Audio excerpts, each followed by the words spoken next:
Hello friends, I hope you are all doing well. I do have an exciting and important announcement coming up in the next few days regarding an opportunity for some of us to be able to gather outside and to worship.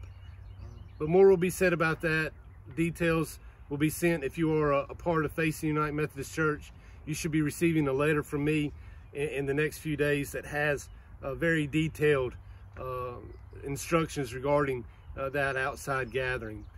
But for now, we're going to continue on with our messages that are coming to you virtually through either YouTube or Facebook.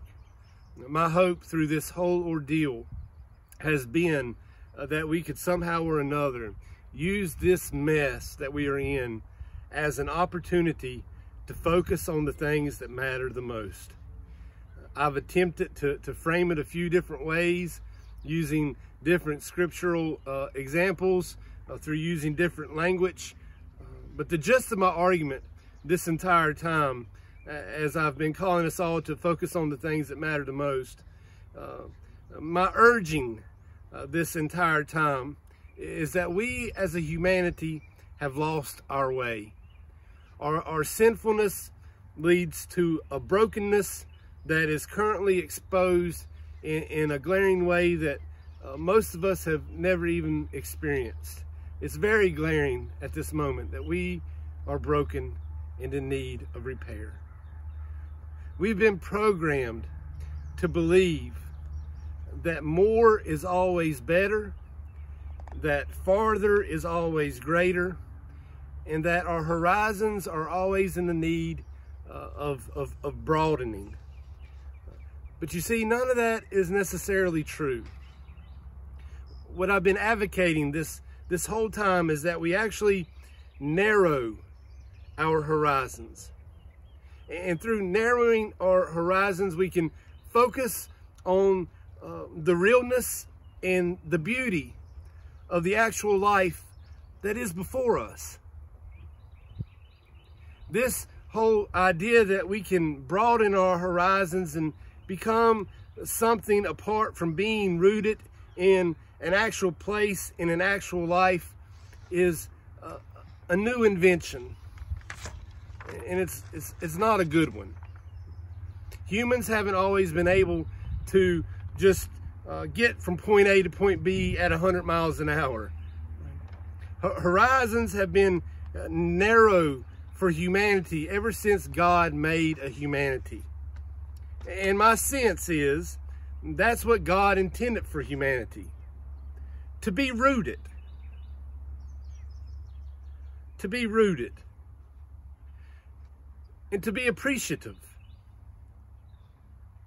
To be rooted and appreciative beings who live in close communion with God, with creation, and with one another.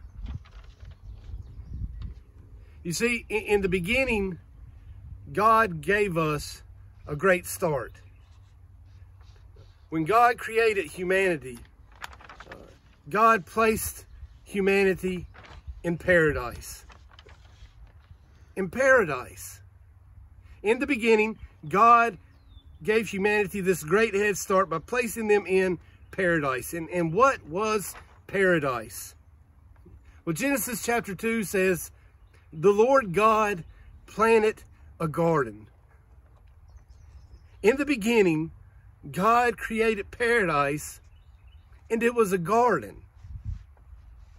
When God made people, He put them in paradise, in a garden.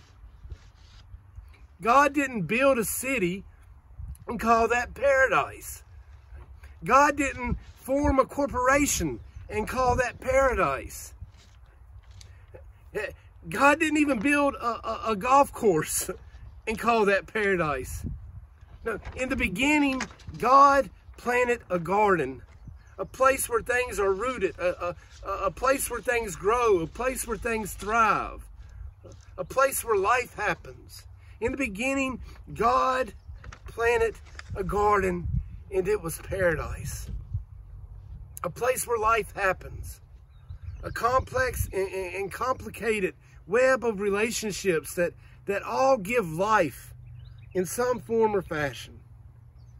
In the beginning, there was paradise, and it was good, and it was a garden.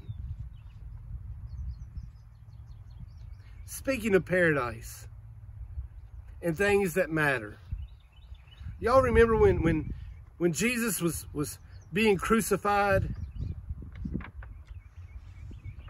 and one of the criminals that was hanging there beside him said, "Jesus, when you come into your kingdom, remember me."